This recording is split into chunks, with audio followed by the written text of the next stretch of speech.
President Trump's Middle East tour was a spectacle unlike any other, capturing the world's attention with its grandeur and significance. From the moment Air Force One touched down in Riyadh, the trip was a whirlwind of pomp and ceremony, meticulously planned to showcase the strong ties between the two nations. Saudi Arabia, eager to court the new American president, rolled out the red carpet in an elaborate display of hospitality and respect. There were sword dances, lavish banquets, and glowing orbs, each event more opulent than the last, designed to leave a lasting impression. Images of Trump alongside Arab leaders dominated headlines, symbolizing a new era of cooperation and mutual interests. The message was clear. Trump, the businessman president, was forging a new path in the Middle East, one that prioritized economic deals and strategic alliances. Gone were the days of nuanced diplomacy, replaced by a more direct and transactional approach. This was a trip about deals, alliances, and projecting American strength, with a focus on tangible outcomes and immediate benefits. But beneath the glitz and glamour, tensions simmered, revealing the complexities of the region. The trip was not without its critics, who voiced their concerns loudly and persistently. Human rights groups condemned Trump's embrace of authoritarian regimes, arguing that it undermined American values and global human rights standards.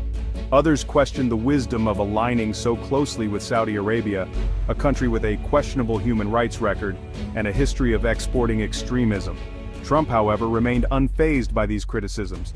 He brushed aside criticisms, focusing instead on the deals being struck and the relationships being built, emphasizing the economic and strategic benefits.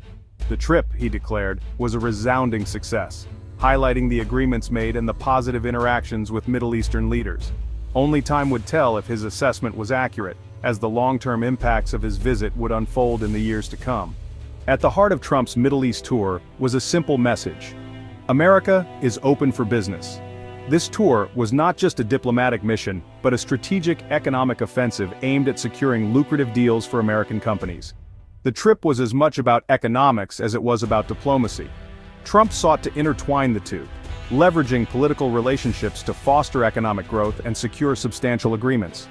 Trump arrived in Riyadh with a singular focus: securing deals for American companies. His agenda was clear: to bolster the American economy by forging strong economic ties with Middle Eastern nations. And deals he did secure. The agreements spanned various sectors, from defense to energy, showcasing a broad spectrum of American industry. Billions of dollars in arms sales were announced, a boon for the American defense industry.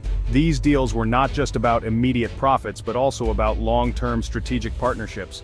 Energy deals were inked, promising to create jobs and boost the American economy.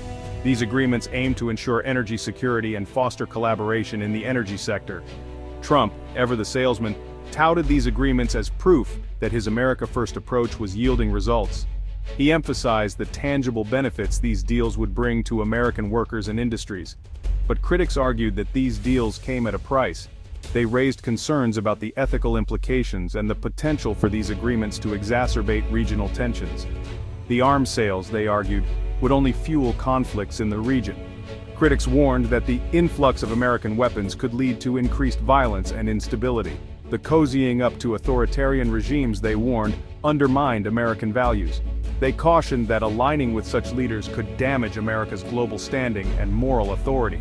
The economic benefits, they cautioned, might be short-lived, overshadowed by the long-term consequences of Trump's actions.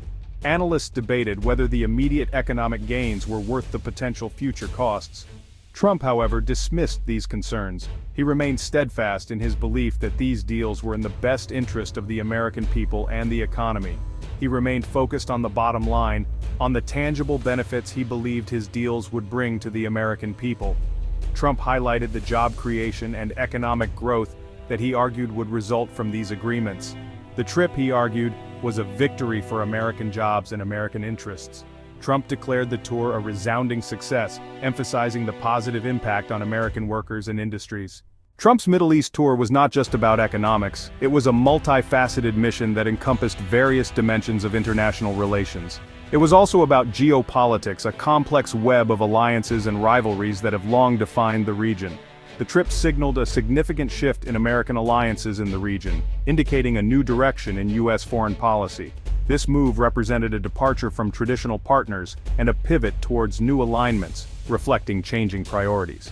Trump's embrace of Saudi Arabia and other Sunni Arab states was seen by many as an attempt to counterbalance Iran's growing influence, a strategic maneuver in a volatile region.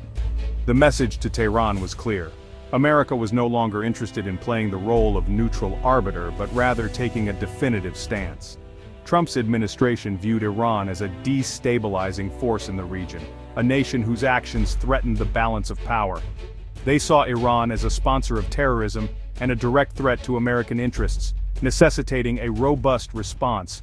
The new strategy, it seemed, was to build a coalition of Sunni Arab states to contain Iran's ambitions, creating a united front.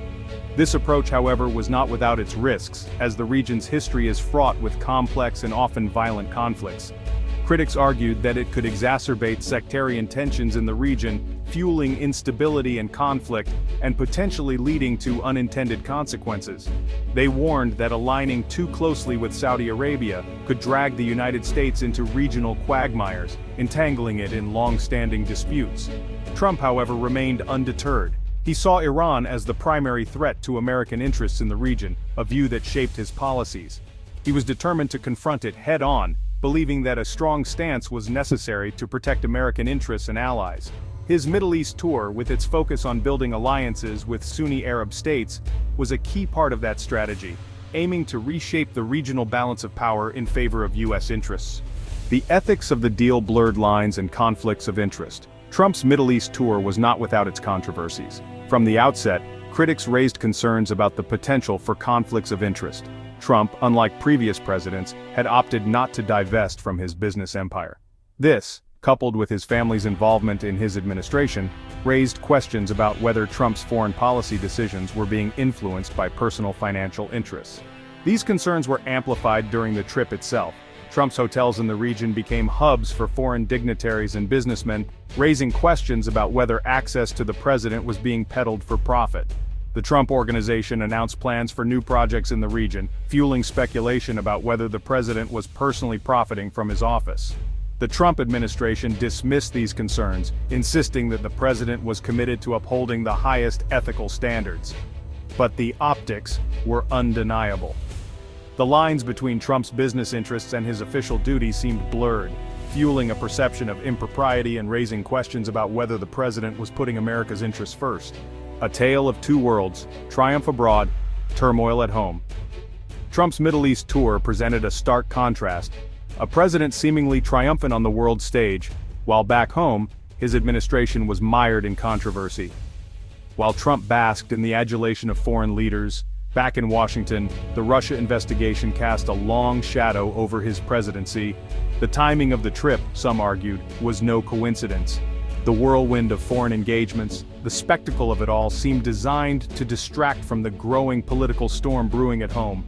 Trump, ever the showman, seemed to relish the opportunity to play the role of global statesman, a stark contrast to the chaos and dysfunction that seemed to define his administration. But the turmoil back home refused to be ignored. News of subpoenas, congressional hearings, and potential obstruction of justice followed Trump across the globe, a constant reminder that his troubles were far from over. The trip, for all its pomp and ceremony, could not erase the dark cloud hanging over his presidency.